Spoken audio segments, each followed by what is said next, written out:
Hello everyone and welcome. It's Wednesday, my Viceroys, which means it's time for yet another update preview live stream. The update is going live tomorrow, so we are here today to talk a little bit about all upcoming changes.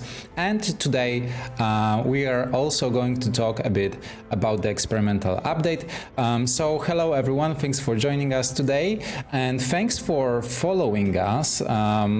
So Carrot Inc., thank you, Kia, the Snake, Kagura, Freundo, Oxra, Nisferatu, 22 TTMS, XDMS85, and everyone who followed us recently. Thank you so much for your support. And Legowin, hello, thank you. Hey everyone, hi Ron, hi Białko, Dan Valley, hello, Geradum, hello.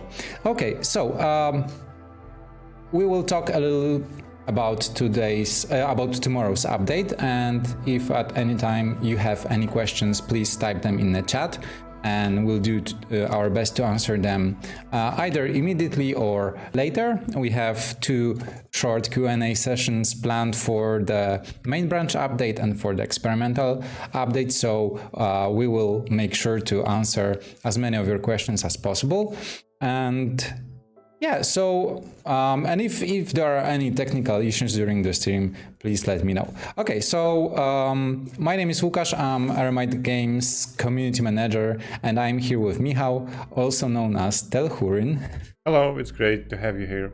Yep, Michał is our only programmer in the team, and yeah, I'm here with Michał today because he's mainly responsible for the experimental branch, so he will be able to let you a little bit more about the experimental. But as I said, the experimental part is planned for later.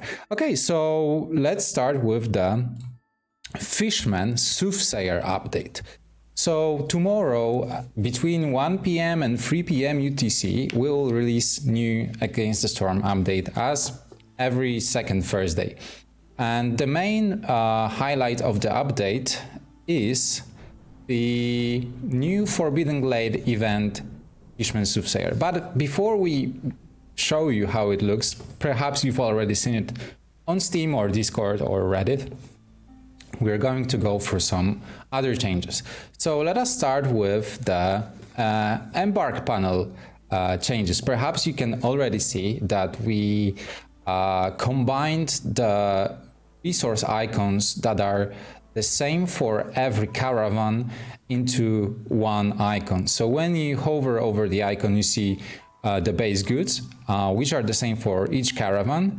And on the right, you can see the remaining goods that are different for the caravan. So hopefully, as you suggested, this will make it much more clearer what are the differences between each caravan.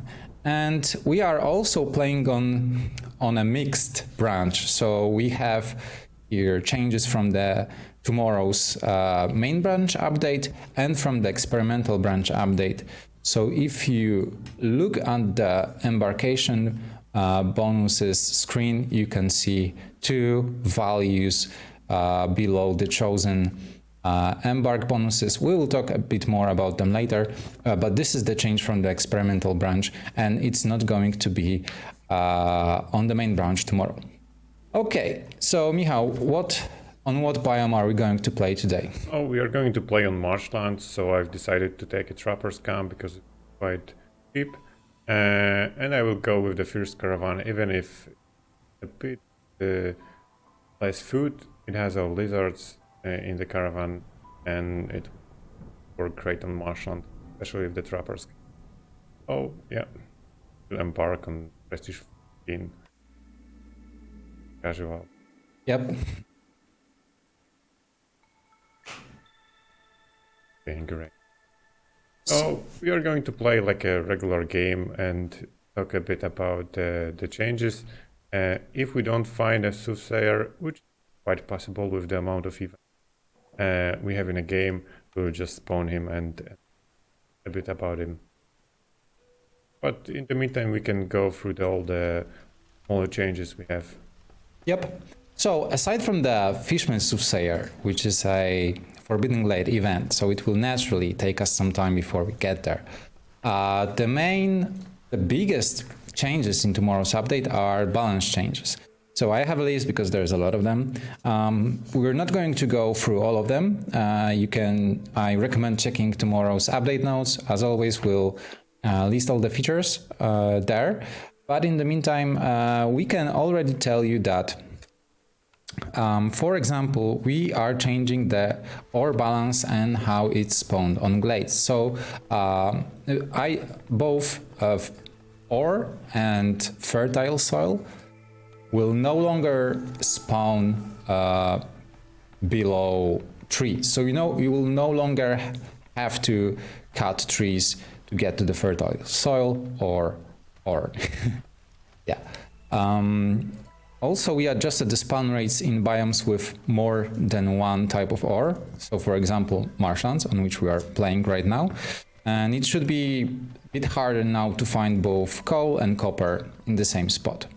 Also, a big change, and once again, we are probably going to make the creator of Stormwalker mod a bit angry, because we changed the distribution of ore. So it's now always contained within a 3-to-3 square. So you will no longer need to try to figure out how to make the best use of ore or build two mines. So it's always contained within a 3-to-3 space. I think it's cool. The Stormwalker mod featured a increased distance, and yeah, once again we are probably making it a bit harder for the creator of the mod, but hopefully for the best. Yep, so we also rebalanced the pack of goods economy. There are a lot of changes here, but in short, all packs are now worth a lot more. I don't have the exact values, but this is what Aaron told me. They're worth a lot more. We increased the trade value return rate for all pack recipes. This means that even when making packs with tier 0 recipe, the value of the created item will be higher than the sum of its ingredients. And we increased the number of packs bought by other settlements in trade routes. And our main goal with this change is to make packs a bit more interesting and profitable to play with. I don't know if you want to add something, Michał, or... Sure. So initially, like half a year ago or a year ago, the packs were much more profitable and they were much more popular. It was a good recipe that you could use to boost your economy, like your output of raw resources that you could then sell.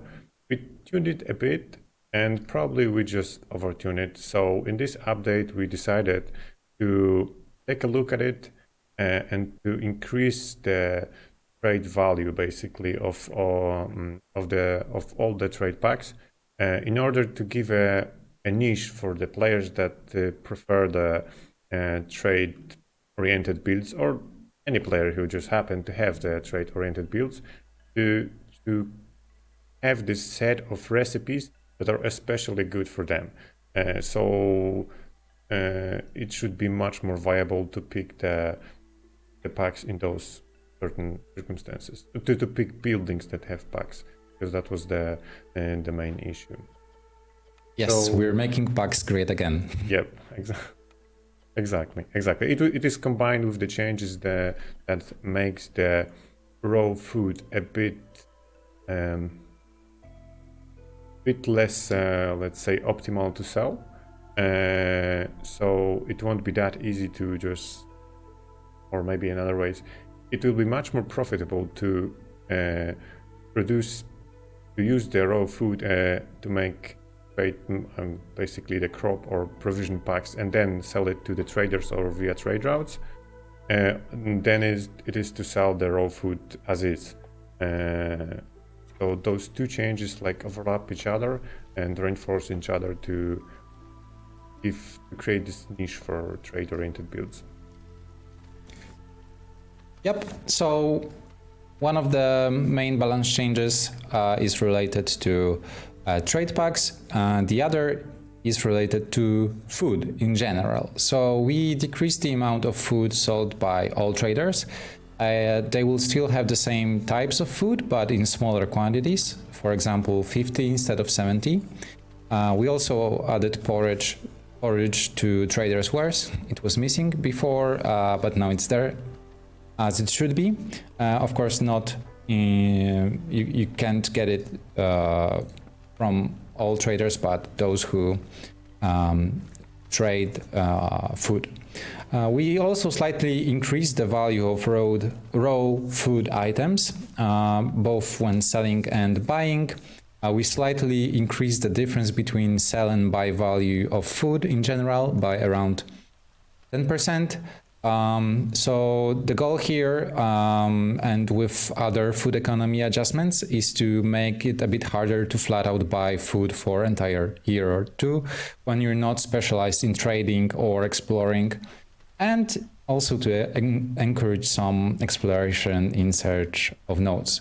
And at the same time, due to the changes to packs, the theoretical nerf should be offset by dipping even slightly into a more trading-focused type of gameplay. Yeah, if you want to add something, Michał, go ahead. We already have some first questions, so we can also do that.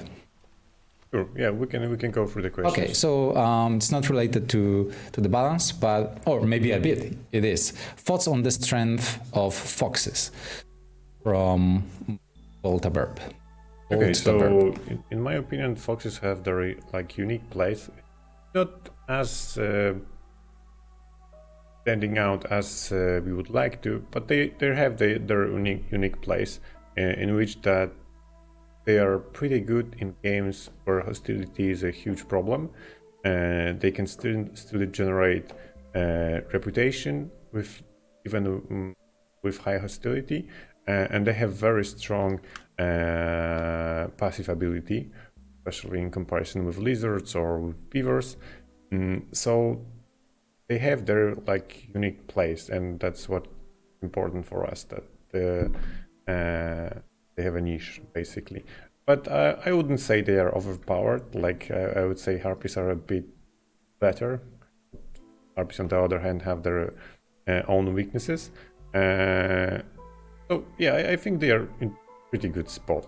Because when we are looking at the species, we cannot just look at one particular thing. So for example, passive ability or reputation, how easy it is to generate reputation with them. We need to look at the broader picture. We are balancing each species with sets of basically characteristics. So the one is the price of their housing. Another is how easy it is to generate few initial points. Another is their passive ability. Another is how picky they are with their food. Another one is how susceptible they are to the jumps in resolve, or how susceptible they are to the hunger. So when you mix all of this and balance it out, I think they are in pretty good spot. I wouldn't say they're the best. I wouldn't say they are the worst. They are just unique in their own way. Thanks, Michał. And another big balance change is related to fuel. Natalia or Lorien asked me to also mention it during the stream. So we are decreasing the burning time of all fuel. Yeah, I think it's all fuel. Yep. So it now burns for shorter time, but firekeepers have increased carry capacity, so they can now carry 10 goods instead of 5 goods. So this change was influenced by the fact that we believe it's a bit too easy to maintain a few hearts in the settlement, so we are increasing its upkeep cost. And also we want to avoid situations in which the firekeeper is not providing enough fuel. So we have the negative fuel rate, which triggers the no fuel warning. Fuel nerf, yes, it's a fuel nerf. Any thoughts on that, Michał? Please feel free to, Sure, to interject. Yeah. So with the balances regarding the fuel, what we would love to achieve is that not necessarily nerf it like straight away, but to introduce some decision when it comes to the additional half. So basically in the current setup, the initial 20-30 call allows you to burn the fuel for like half an hour, which is like literally half of the game for some players. And we would love to increase the pressure a bit, just to introduce some decision when it comes to creating another half. So like, maybe I cannot afford it. Maybe it would be too much to create third one or fourth one. So it's not a huge change, but we would love to put a bit more pressure on that to create a bit more balance when it comes to our decision-making process to the additional hubs, basically. Yep. So there are a few comments. Hey Elvin, hello, welcome. There are a few comments that perhaps it's a bit harsh. So as always with all the changes, and you know that we do like to observe all the discussions on Steam, Discord, Reddit, and everywhere else. Please let us know how it feels after the changes, and we'll keep monitoring all the sources of information we have for feedback. So sure. If you realize after playing it that it's too much, that the pressure is just too much, basically, we can always scale it down. But for us, it's an interesting experiment, like how much additional cost can we introduce to the hubs? Passive like upkeep, basically. Yep. So another big change, or maybe not that big. I mean, it's relevant. So we removed citadel resources earnable during settlement rounds. So you are no longer going to find them, get them from perks or events. Yeah, we can talk about it a bit, because it is kind of strange that we did it, but we did it mostly because it didn't work into areas. For the players that didn't have the entire meta unlocked, it was kind of a no decision, because it's always better to have something that is, for the entirety of the gameplay, instead something that is for one run. So it was like skewing your choice in one direction, despite everything else.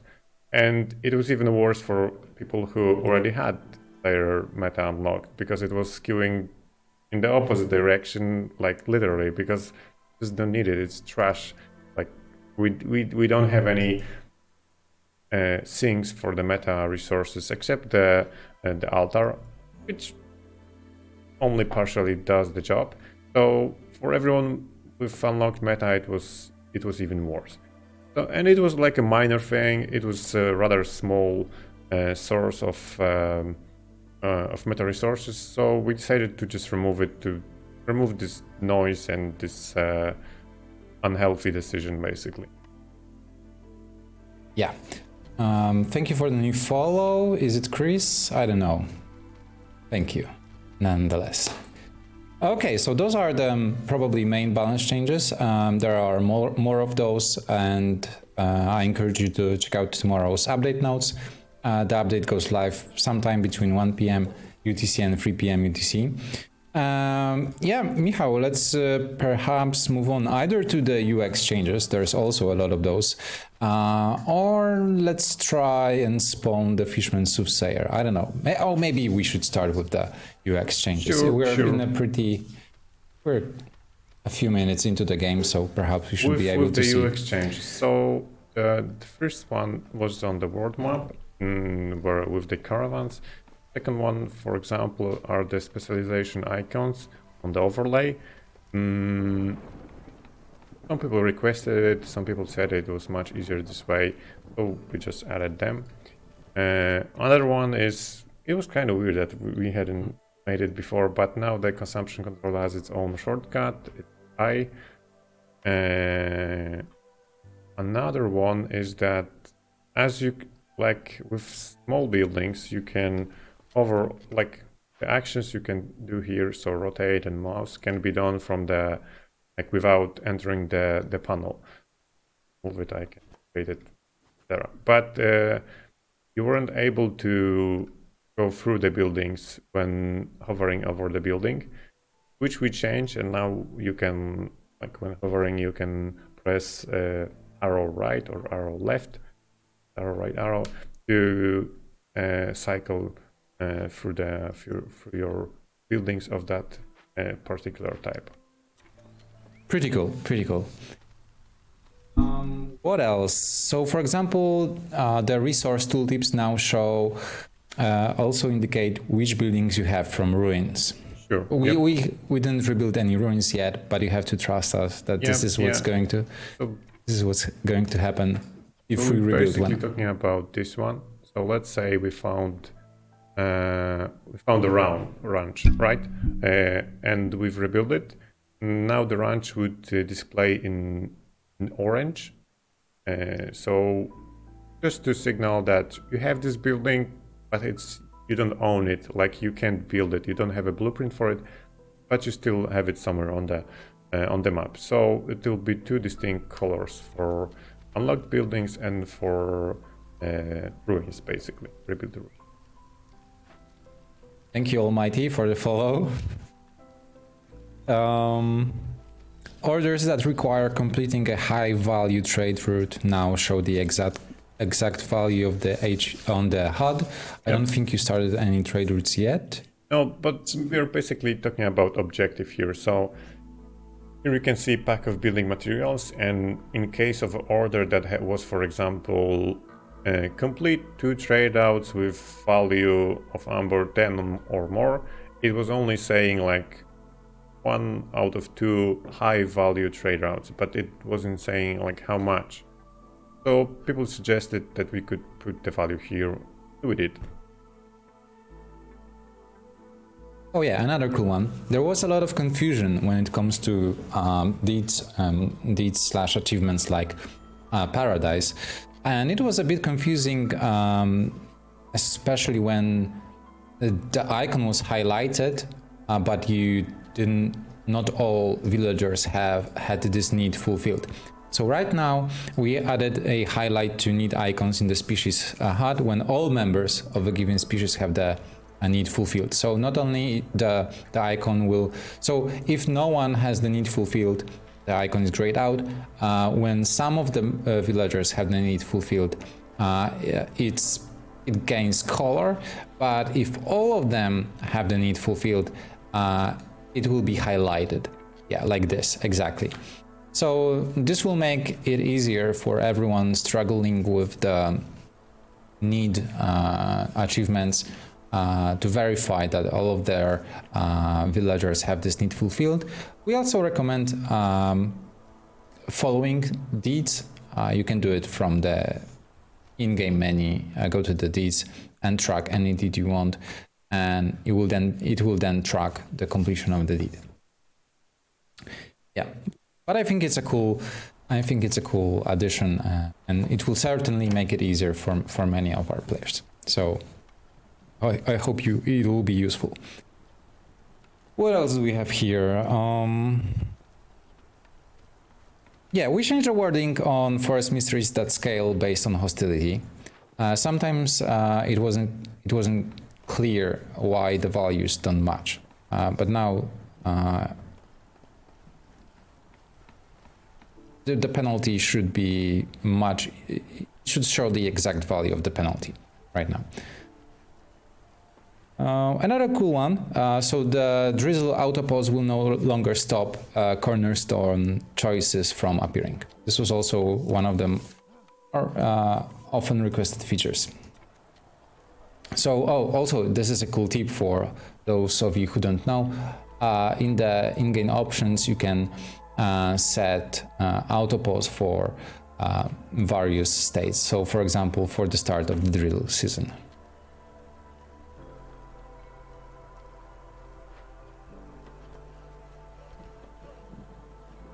And the last one, not the last one, there will be more, but the last that I think it's cool to mention. Also in the in-game menu, you can now easily go to our feature request board. Don't click it right now, Michał, but if you click it, it will open the browser with feedback.eremitegames.com opened. This is basically our tool for requesting features. You can use it anonymously, you don't need to create any account, and you can go there and post your ideas for new features, vote on other features that were requested by other players. This is very, very useful tool for us because it allows us to keep track of all the suggestions we get and to prioritize them based on your upvotes.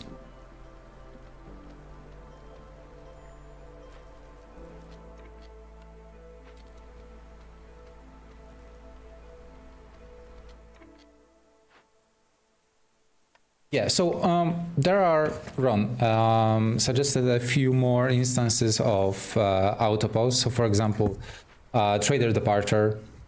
Sure, makes sense. Yeah, I hear confirmation that it will be added, and you can always relate to this live stream if it's not added in the update notes. It won't be added tomorrow probably, but as you can hear, it will be added at some point. Yeah, nice. This is the reason why you should attend our live streams. You can influence us directly right now when we're on the spotlight, and it's hard to say no. Yeah, okay, so those are probably the main features of tomorrow's update. So, oh no, we didn't show the main one. Sorry, the Fishman Soothsayer, the one from the title says Fishman Soothsayer. We didn't show it. Yeah, so we can show. Sorry. Now. So by the game, we are going to debug.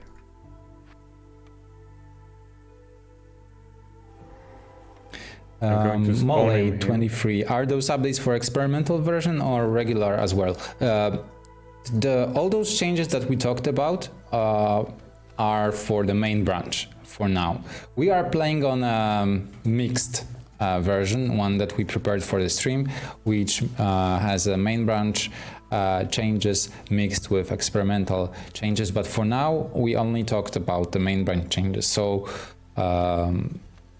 all those UX and balance changes are going to happen on the main branch, and this handsome fella, Fishman Soothsayer, is also going to be added tomorrow. Yeah, no problem.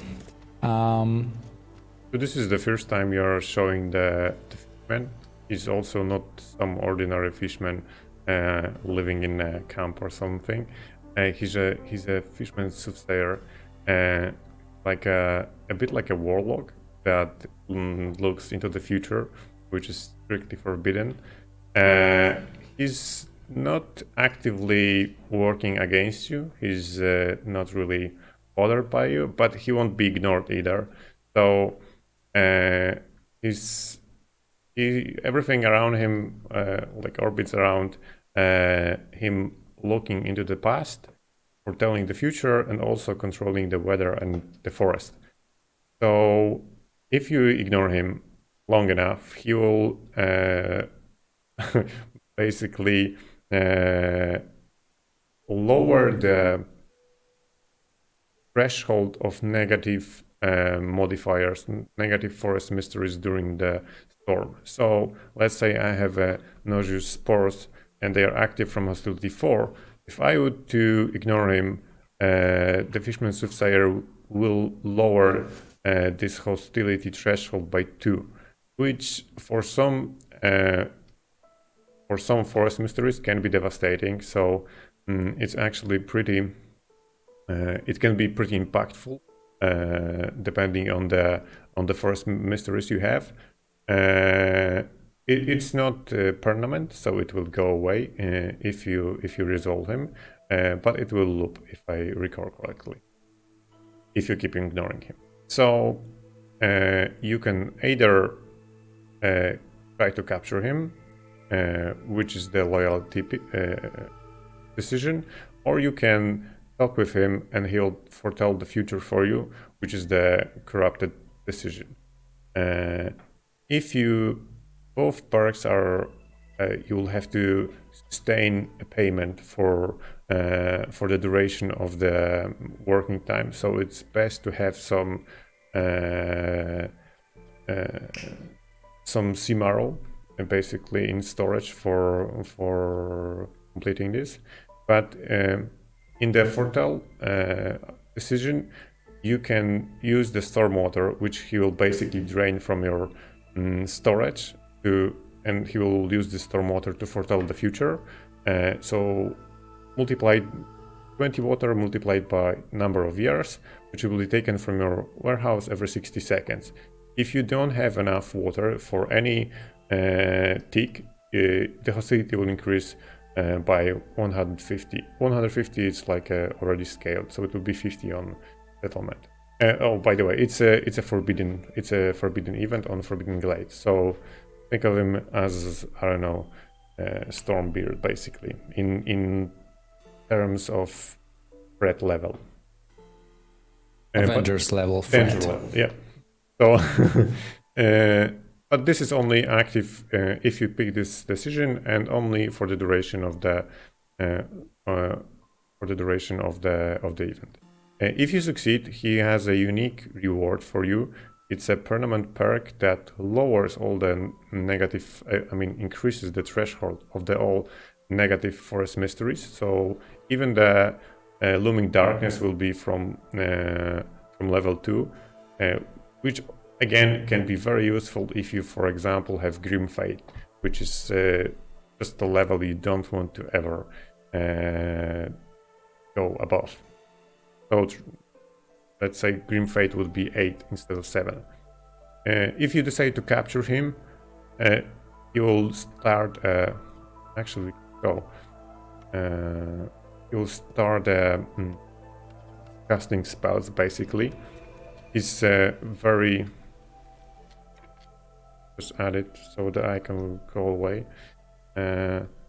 He's very adept at blood magic, and he will use your own resources against you. He will drain the amber, which is basically a blood of trees, to cast a spell. And if you don't have this amber, he will use your villagers instead. So if you every 60 seconds you need to pay 5 amber multiplied by number of years. Otherwise, he will kill 2 villagers. And again, it's only active during the event. For capturing him, you will get a reputation, and Queen will gracefully refund some of the lost ambers. Yep, that's it. So, hi Marco Roro, thanks for joining us. We have just been talking about all the changes from tomorrow's Fishman Soothsayer update. The fish will be a run killer. I like it. 5 amber times years times 6 is not worth it, in my opinion. So it's like 30 amber year 1. Mr. Bacon Strips. Yeah. So just to make things clear, I would say most of the forbidden events are not actually worth it, because it's not the event itself that makes it worth it, but all the content of the Glade. And there are many many events on the Forbidden Glades, which are basically run killers with a storm build as the main one, I would say, which is fine for us as long as he's interesting, as long as it has some unique mechanics and it requires something new that you can't really anticipate that easily, and you can find some way around it in the end. You're fine. But can you tell are us what's also the epic perk in the Fortel Oh, decision? this one is a random one. It's a golden marrow. So this one is the guaranteed one, and this is just the rewards that we got randomly. So yeah, it's nothing like unique to this event. Basically, I think it's a cornerstone. Basically. Yeah, speaking of cornerstones, I believe we also unified names for. True, that is true. We've added labels to all the effects.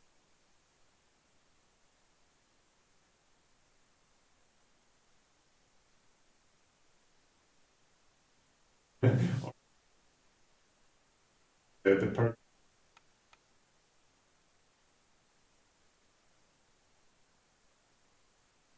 No, but it.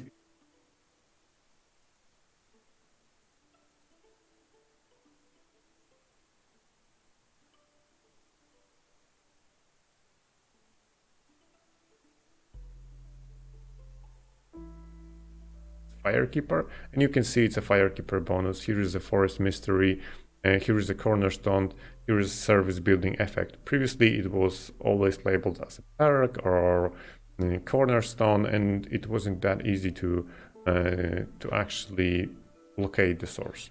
Oh, sorry, there was some issue with audio. Could you please repeat I know it was a long sentence, but could you quickly repeat? Yeah. So once again, previously it was much harder to locate the source of the given effect. It was always saying like something like perk or cornerstone, which wasn't that useful if everything was labeled that way. And now Aaron added labels to every effect that point to the source of the effect. So just by hovering it, you can see the service building effect. It's a cornerstone, which I picked on year 1. It's a Forest Mystery, it's a bonus from Firekeeper, etc. So it should be much easier. And I also told you that I've promised that we will clean up this perk hat a bit. We will do it. No need to remind us every half a year about it. Yeah, it's definitely coming. Yeah, you couldn't see it because our camera was obstructing the view, but I think that the alternative camera placement somehow muted Michał, and so I just reversed it. Sorry about that. Okay, so now's the time for the Q&A, some sort of Q&A for the Fishman Soothsayer update. If you have any questions related to all the changes that we mentioned, so the new Forbidden Glade event, all the UX changes and balance changes. So let me remind you, this was the fuel change, a trade packs change, and what was the last one?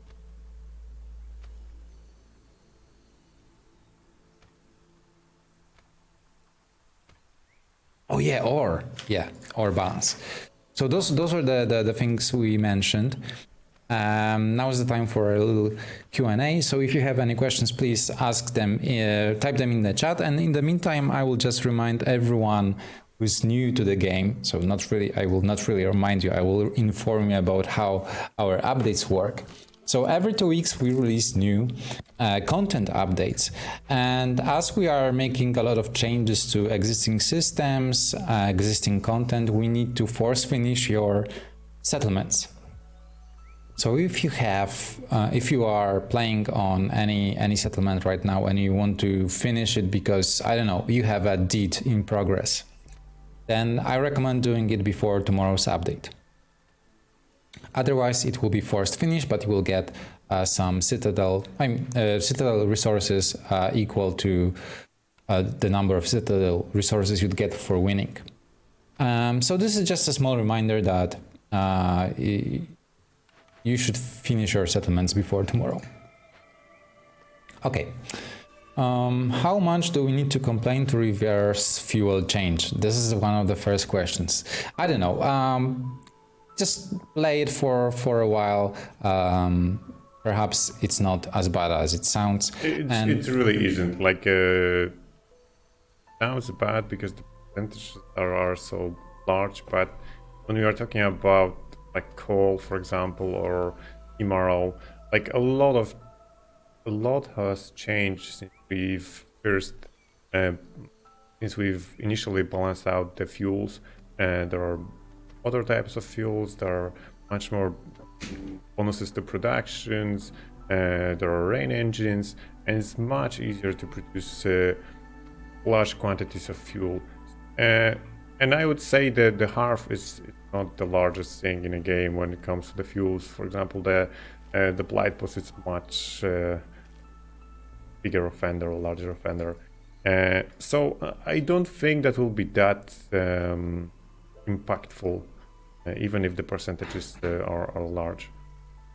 But if you notice any, like if you really feel the impact of it and feel it negatively impacted your game, yeah, feel free to post feedback.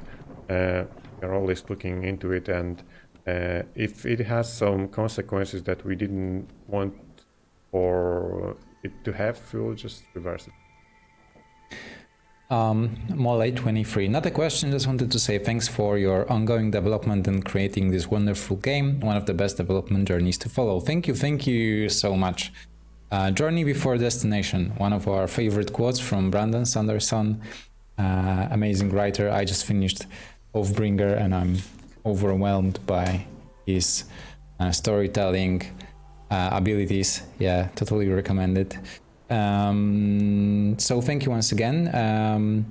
Macro Roro, I am fascinated with the constant updates. Being a developer, I know how difficult it is to deploy constant releases. Just congratulations and keep up the hard work. Thanks for the phenomenal game. Thank you once again. Thank you.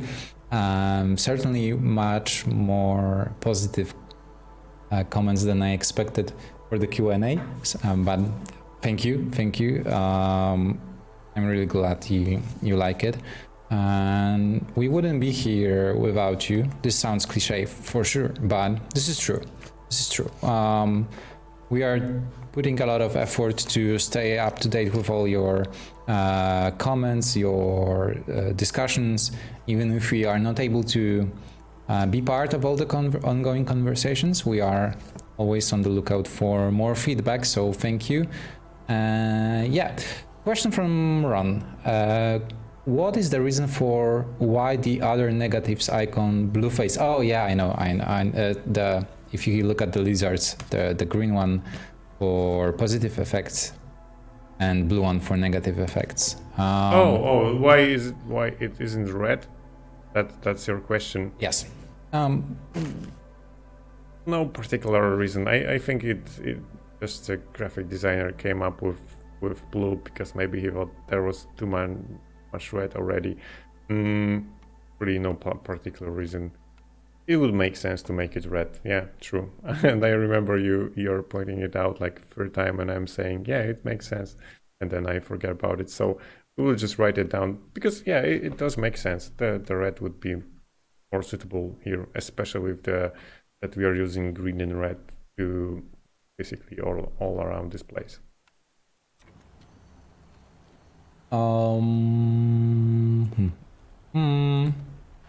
What else? Will this update include the meta change to how settlements work? For example, embarkation bonuses last an entire Blightrot cycle, not just for one settlement. No, those are the separate changes happening on the experimental branch, being tested on the experimental branch. We will move on to talk about experimental branch in a second, but no, it's not going to be included in tomorrow's update. So all the changes to embarkation points and the cycle overhaul, it's not going to be tomorrow. It's probably not going to be in the next 2 weeks. I don't know. We'll see. We are still in the testing phase, and we released new update today. So we still need to wait for more feedback and probably try some other iterations. Zinjay, what's your vision for Forbidden Glades? Do you agree currently the optimal place to avoid them altogether? Also, Michał, what's your preferred difficulty to play on? I think I like the Prestige 18 the most, something around this area. I play a lot on the Prestige 20 as well, but it has some unique mechanics that we've added just to make sure nobody tells it's too easy. But yeah, somewhere around there. And when it comes to Forbidden Glades, they are a bit I mean, if I had a magic wand and, you know, a lot of time, I would change them so they would always have something unique. Like, for example, this biome is the best example because there is something on the... Oh, well, here you go. There is something on the Forbidden Glades that you cannot find anywhere in the game, which is cool, which is, in my opinion, the most optimal way to do it. It just, like, there are always more important things to do.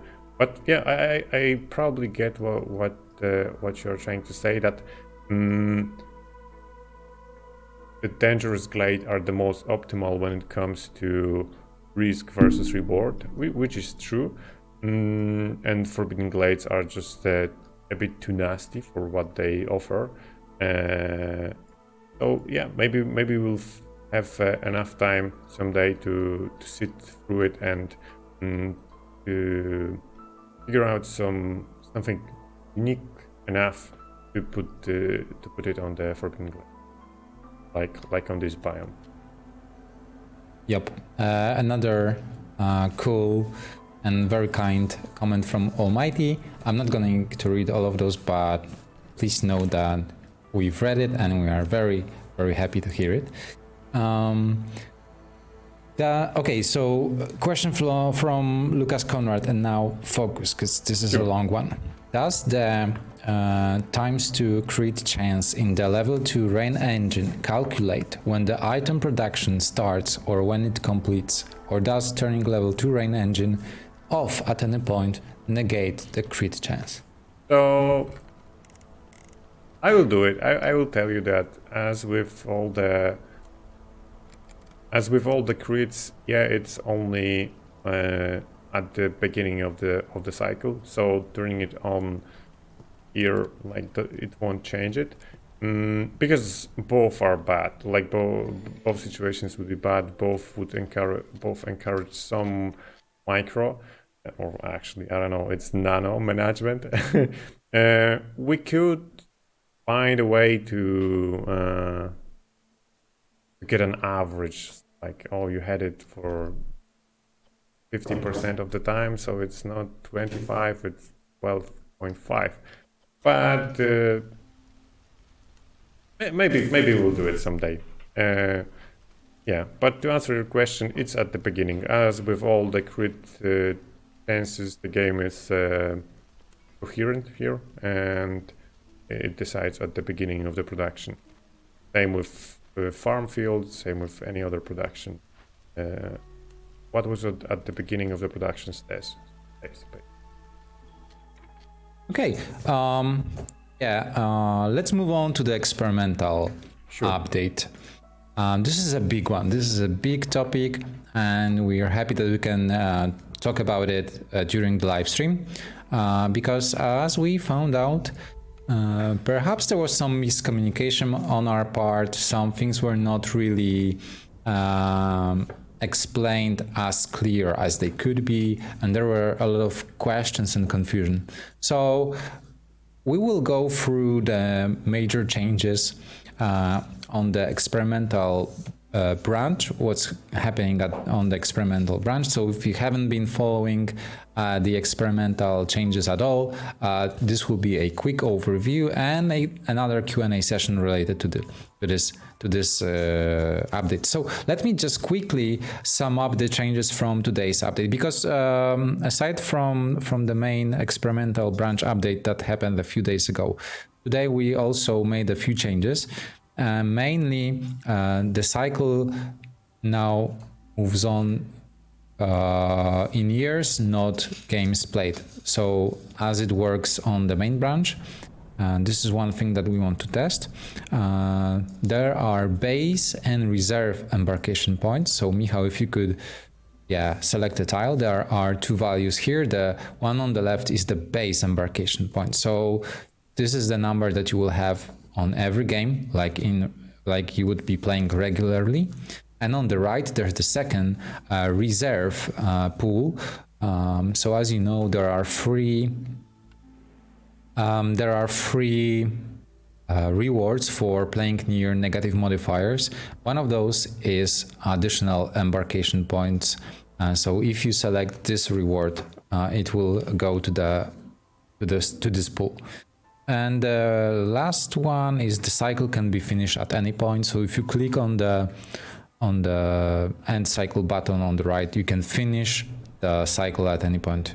So you can basically jump to the last game, like here. So though a lot of complaints were, and they were like people were right.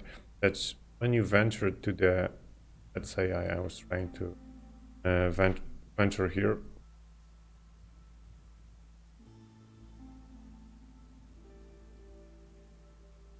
So let's say I was building like here, and I ended up here, but it wasn't the end of the cycle. I had like few more games to play, but I already had enough fragments to play the veteran seal. I had to kind of stay close to it in case I've lost the game, but also like, so basically you ended up orbiting around this seal just to have it in the ridge as the cycle when it was finished, and it was kind of pointless. So now you can skip to the end of the cycle if you're ready, if you decided you have enough fragments, or maybe you had particular bad run, everything is messed up, you want to start fresh, so you don't need to bother with finishing the cycle you already know you've lost, and basically restart it. So by clicking once, you will jump to the end of the cycle, and then you can either play the seal. I don't have enough fragments, so I won't, but I can just end the cycle, right? Yeah, is there a way to have verification on the finishing the cycle, just thinking in case it's accidentally clicked on? Yeah, of course. Like this is something that we probably didn't communicate well enough. Like in this version is really early draft. So a lot of things, like when it comes to UX, to explaining how to newcomers, and like basically UX, we will nail down at the end when we've decided how the system will work. And it's a common problem in game dev, like when exactly to start doing it. But for example, just to illustrate it, the first iteration had cycle in years, right? So if we would create the entire UX around it, now it would be very difficult, or we would be very cumbersome to change it because we've put so much effort. So I know it hinders your ability to test it. I know it's can be frustrating to see those balance issues, like, okay, I'm not getting enough fragments for this, or this reward is not enough, or like, but we'll get there. I get your frustration. I get that it's very hard, and I'm really proud of you that you can still test it, even if in such a rough state. As we began the project, I wasn't sure if we ever end up with a community that will be able to test in such early stages. So I'm really happy that we can, and I really understand it is difficult to test something that rough, something that unbalanced, and something that with such a poor UX.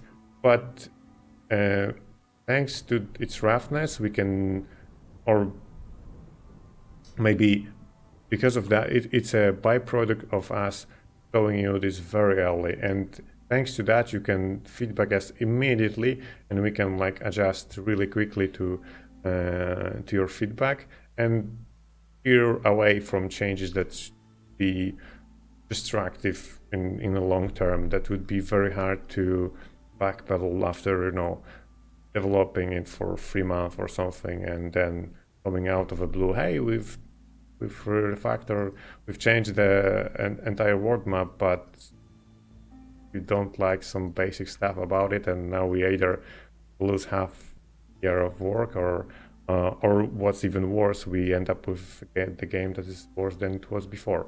So it is difficult, and I really admire that you have the patience to do it. But it is difficult because it's early. We will nail the balance with the UX as soon as we are sure of basic mechanics. Yeah, we haven't unleashed our graphic designer yet. Oh, definitely. We're waiting until all I think he muted the place. channel when we post the experimental updates, because he doesn't want to see it. Yeah. That we are showing the game in such a state. Yep.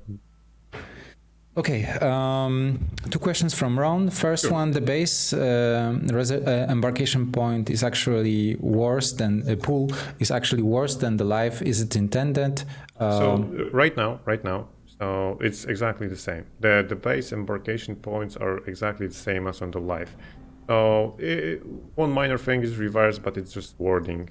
But even now on the main branch, I'm sure, if I calculated something, but the intention was the base points are basically the same. When maybe you're talking about the previous iteration with the years, it was fewer, but now with the cycle counted in years, the base preparation points are exactly the same as they are on the main branch. So the prestige are 7. That's why. If it's not the same as you're pointing out, then we'll double check it and make sure it's the same as on the main branch. For a second, I thought you have some bargain to make. No. Because there's like a 10 comments that it's not the same as on the main branch. It isn't 7 on the prestige 20. It's 8. It's 8. Oh, so maybe I lost the point somewhere. Sorry. The intention. Well, come on, Greg. That's not cool. The intention was to have it exactly the same. So sorry, I lost the point somewhere. Yeah, the intention is to be exactly the same as it's on the main branch. If it's not good. Just to be sure, like the initial intention. I'm not promising that will be the final balance, because we can end up in radically different place with radically different systems. So don't take my word for granted that if we add 5 other systems, it will be still 8. I won't promise that, because I'm not even sure what those systems will be. But for this iteration, I thought it's the same. But maybe I've 8 the points, so I had to. Okay. And the other one from Ron. Sure. Now that the experimental is in years instead of town slots, the game is not balanced for P20 towns anymore. It punishes players who take too long to finish Prestige 20 towns. The previous slots of town, 11 towns, was better. The game should award towns a fixed max year to not punish players, but short years can be rewarded. I just tested the years on the new version, so I can confirm on this new change. Sure, I get your point. I'm not sure if we're gonna end up, but I get your point about not punishing the players for playing slow. I'm not sure if that should count for Prestige 20 players. Like it's really a nuance basically at this point, but I'm not sure if we should have some tolerance for playing on Prestige 20. Like I can imagine a world where there is a safeguard for this on the settler, but at this point I'm not sure if for Prestige 20 it makes sense. But I understand your point. I understand where you're coming from. So yeah, maybe sure. And again, it's balance, right? So how many fragments, how many years per settlement on average? I know it's hard to overlook it. It's hard to think around it, but yeah, this balance is very rough, and we are not really committed. Like, if I made a slightest error in my spreadsheet, it can be good in either way. So no worries there. We are listening, and if you're saying it's too much, no worries. What we are super interested in is basically the games themselves. Is it not restrictive? Is it painful to lose? Like, this is probably the largest question for me. Is it bearable to lose after 20 hours of gameplay? Like, is there any world we could ever live in with a game that you can lose an entire cycle at the end because, for example, you didn't have enough embarkation points and you've lost the field biome? Because, to be completely honest, maybe the answer is no. It's too much. We can't have it in our game. It's not Darkest Dungeon.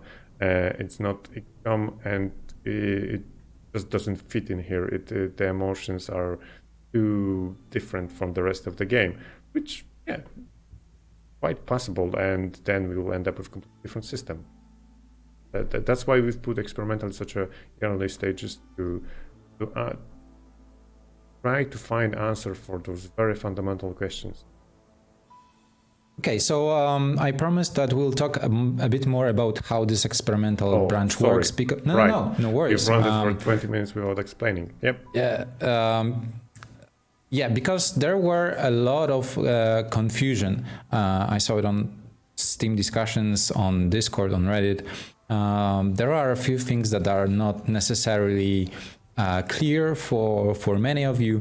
So we will try to go through how it works, how this cycle overhaul works, so that and make sure we're not making similar communication mistakes again. So how about we start with why are we making this change? Why it cannot stay like it was, like it is on the main branch? What's going on, Michał? So just to make things clear, maybe it will stay as on the main branch. So let's just have it out of the way. If we don't figure out something that is fun, that is making the game better, we just won't do it. Like, there is no point. So with this out of the way, we received a lot of feedback through entire 1.5 year of early access, and even a bit before, that the meta layer of the game is basically a bit too shallow. That in comparison with the runs themselves, it feels unfinished. The factions and the ranking, the influence ranking is really a puzzle with one solution, and it isn't that fun.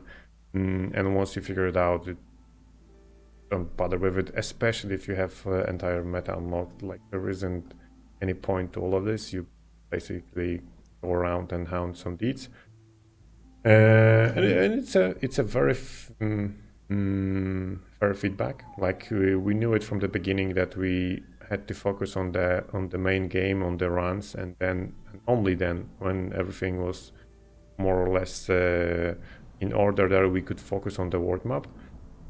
So we wanted to come back here and with the changes to the world map, also fix another issue that we heard a lot, that people maybe not complained, but posted a lot of feedback about, that the game lacks any closure, that there isn't any moment when you can say, yeah, I did it, won the game against the storm, yeah, I'm moving to the next game. Like, not every game need it. Like, there is no closure in chess, for example, but we've decided it would be better, it would be improvement if we had it. Like, it will be in some way healthy to the game and fair to the players. That doesn't mean that there wouldn't be any activities after that. That doesn't mean that there won't be anything above it. That the players who have like won the game and return to it and enjoy it and any challenges left. But to have some point when I can say, okay, I've beat it. So we wanted to fix those two problems, and to even start thinking about closure, we had to return to the cycle, to the structure of the cycle, to the goals of the cycle. And this is our first approach to this problem. Yeah, basically, just to not overstep it. Cool, thank you. Yeah, so this is the reason why we are experimenting now on the experimental branch. We released a new update today, and we have more in plans. So, how exactly does it work right now? What's the goal? What are the seals that we can see on the map? How many of them there are? How far they are, and what's happening with those if you play near them? Sure, yeah. So for this initial iteration, as you open the map, there are 16 seals found on the map. Because we've hinted somewhere in the lore, but in our world, in the world of Against the Storm, the world is filled with like seals, the ancient seals, left by basically previous civilization, that those seals contains beings we call sealed ones, which are way too much, let's say, for the current civilization, and they are trying to wake up, they are trying to influence the world above it. So as you enter the map for the first time, you will see that there are 16 of those seals, 2 for each difficulty level. So 4 for the 4 basic ones, so Settler, Pioneer, Veteran, and Viceroy. And then for Prestige 5, Prestige 10, Prestige 15, and Prestige 20. And they are on orbits around the smoldering city in the equal distance.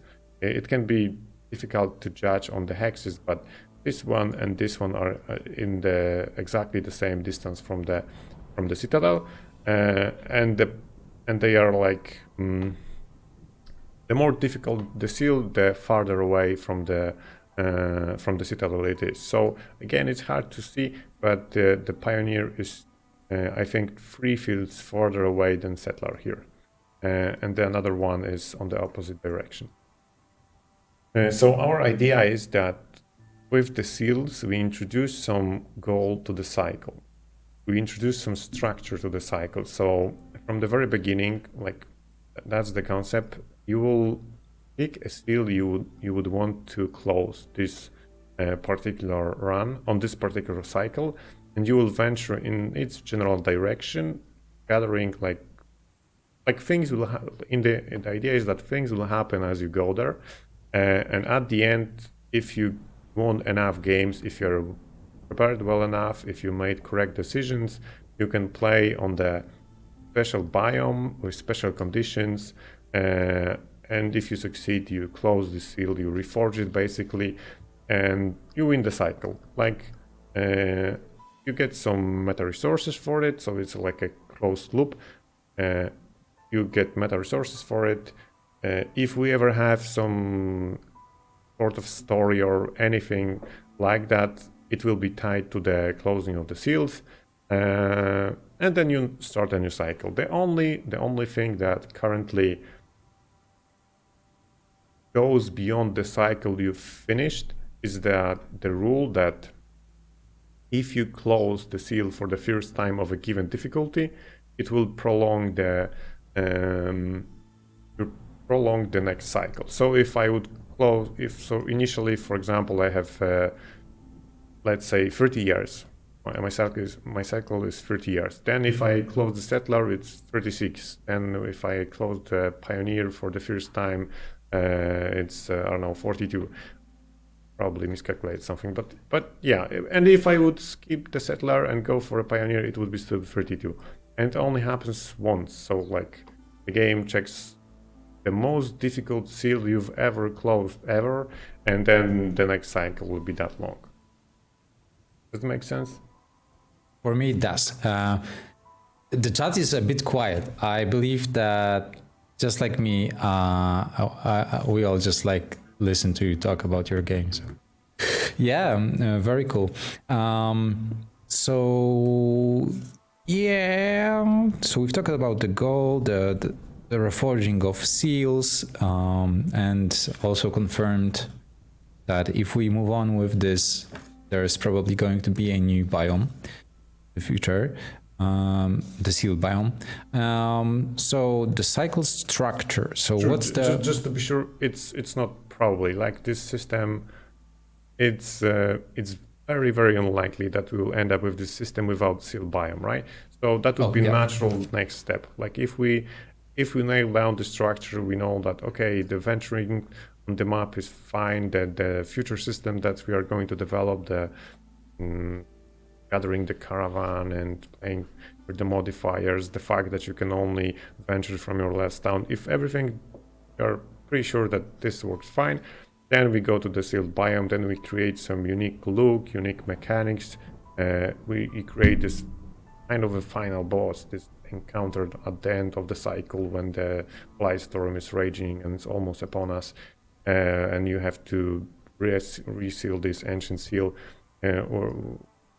without losing and killing everyone, but only then does it make sense, right? And also it would be pretty weird to have those seals, but if we wouldn't if we wouldn't create the sealed biome. So this set of modifiers on Cursed Railudons is of course only a placeholder.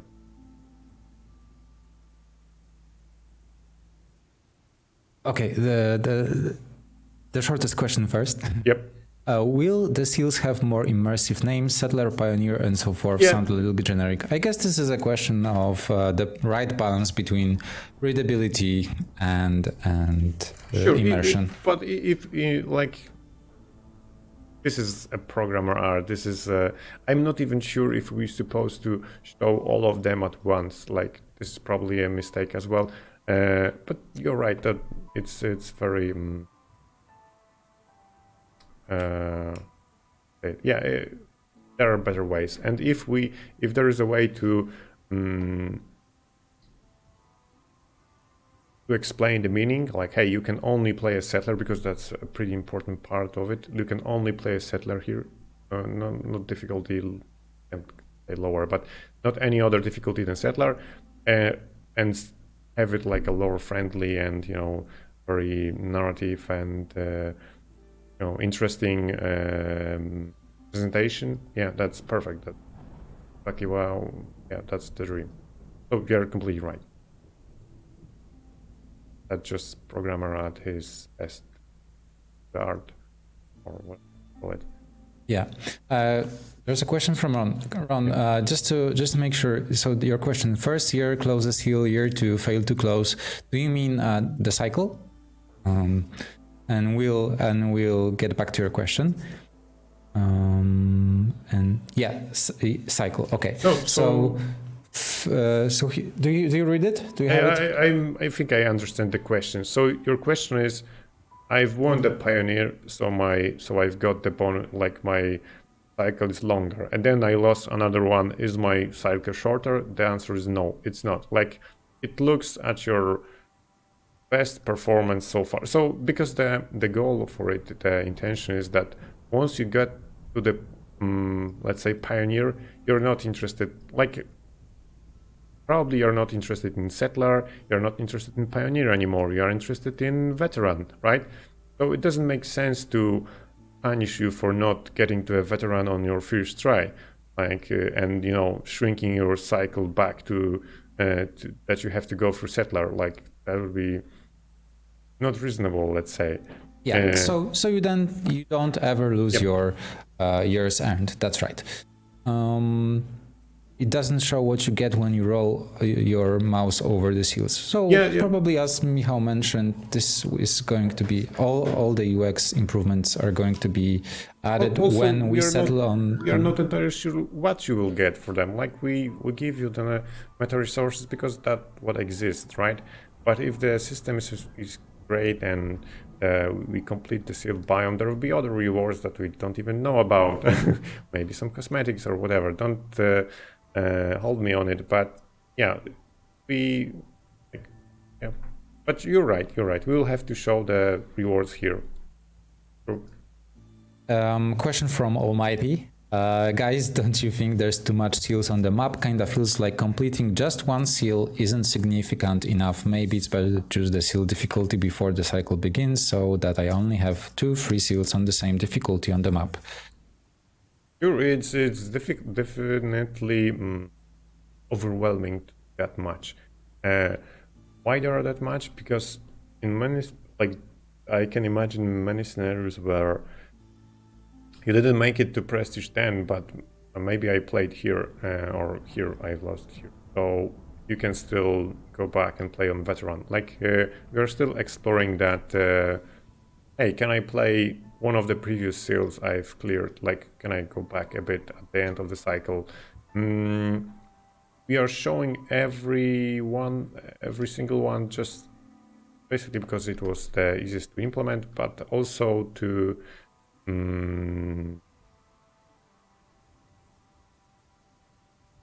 because I'm not really fan of commitment at the beginning of the cycle, because then you either have to have another menu that you can change it, or you are stuck with bad decision at the beginning when you didn't have enough information.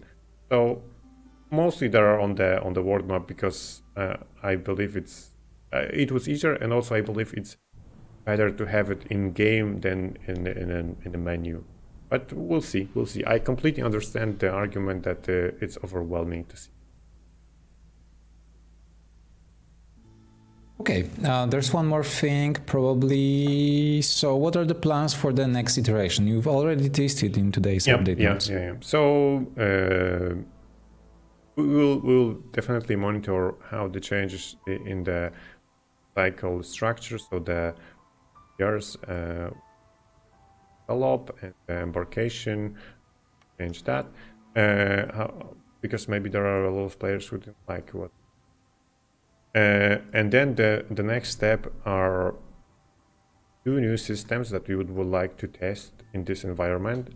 Basically, it's a bit. So the first one are world events. So because one of the problems we are trying to fix is that the world map has a promise, like implicit promise, that hey, you'll venture here on an expedition and things will happen to you, interesting things, right? But there isn't much happening to you when you explore this map, because the only thing that can happen here are modifiers and chests. So what we want to introduce is some events that you can stumble upon, and they can present you with a choice, with a challenge, like anything, like figure it out. But we want to introduce something that happens other than modifiers or tests. And this, on the flip coin, we want to introduce a bit more progress during the cycle. So we want to test how would it play it out if we would cut a bit the initial caravans a bit, just a bit, come with the forks at me, just a bit, and then if you could acquire some additional resources and additional members to your caravan. So for example, let's say here was an event and was a beaver trader, and this beaver trader say, hey man, if you win a game on this biome with me and you gather 200 amber in 5 years, I'm creating it on the spot, but you get what I mean. If you complete some challenge in game, he will reward you and he will give you his son, and this son will join your caravan, and from now on you have not 9 people but 10 people in your caravan for the entirety of the cycle.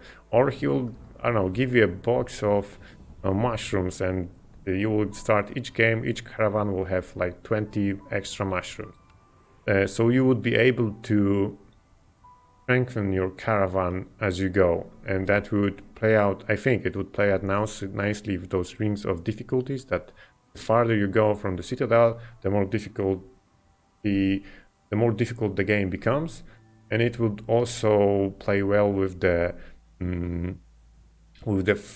concept of, hey, there's a final challenge at the end of the cycle, so be prepared. And it would connect well. Yeah, but it's something that we need to test, so it will be again in some very rough format, and we will see if it's interesting, if there are no holes that we didn't predict before, and does it bring diversity of experience, and does it bring like meaningful decisions to the world map. That's something lacking. Question from Greg. I believe I saw it on Discord earlier, Yeah. Also from Greg. Thanks for joining the stream. So can we have one more fragment as reward for Prestige 20? Only since Prestige 16 and Prestige 20 is kind of big difference on how long it takes and how hard it is. So yeah, it's basically what I said at the beginning. It's a balance issue. Maybe it should be 2 extra, maybe it should be 3 extra, maybe it's forcing to play too many modifiers. I would need to double check it and think about it a bit more. But if you played it like 2 or 3 times like Ron did, and you feel it's just too much, you're playing perfectly and the game is punching you, yeah, maybe there should be one more. No worries, we will sit and go through your feedback and look at the balance. Don't worry too much about it at this, because there, as you see, there are a lot of changes coming, like big changes that will influence this balance way more than changing the seed. I wonder, but I get you. Yeah, I think Ron is mainly worried that this is going to be cheesy to do Prestige 16. Well, okay, so I completely agree with Lo. Like the number one fear that we have is that players will be encouraged to play lower difficulties than they normally play. It's like it's the one situation when I'm ready to push the stop button and say, okay, we are not doing it, like whatever the mechanic is, we are not doing it. If it will encourage players to play on lower difficulties, if it will encourage you to play boring games in slow manner, if it will influence a bad way the runs themselves, then no matter how interesting this mechanic is, it won't end up in a game. That's for sure. Okay.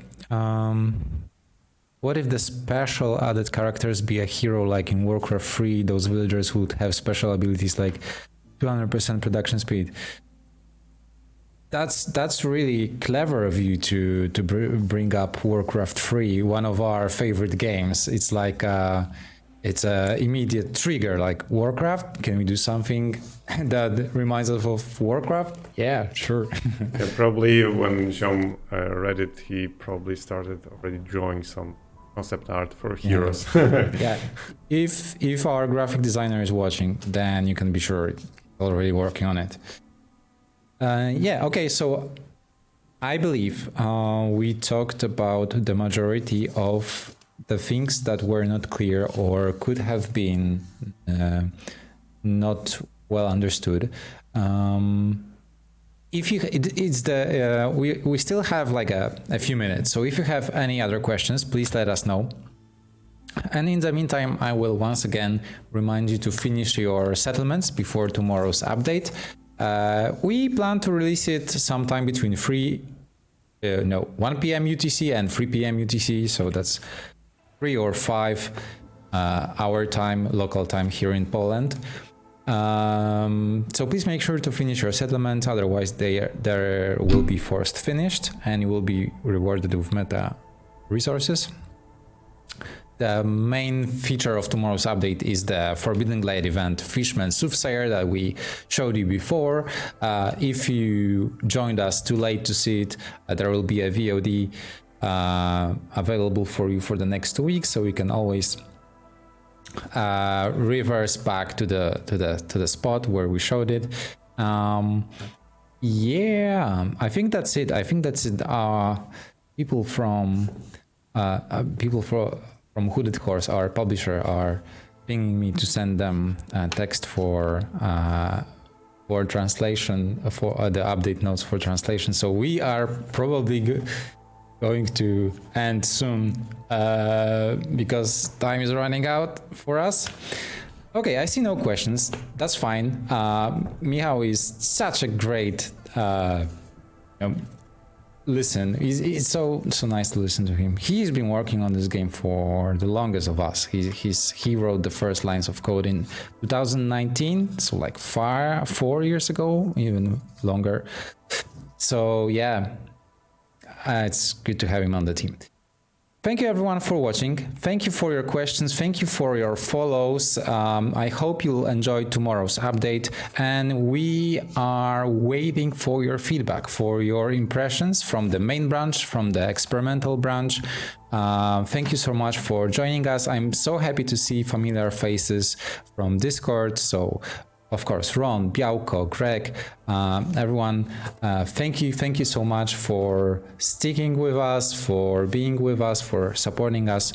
And now, let's raid Ron. I believe he already started streaming, so let me redirect you to his stream. Thank you for watching and have a fantastic day. See you on Discord, guys. Bye-bye.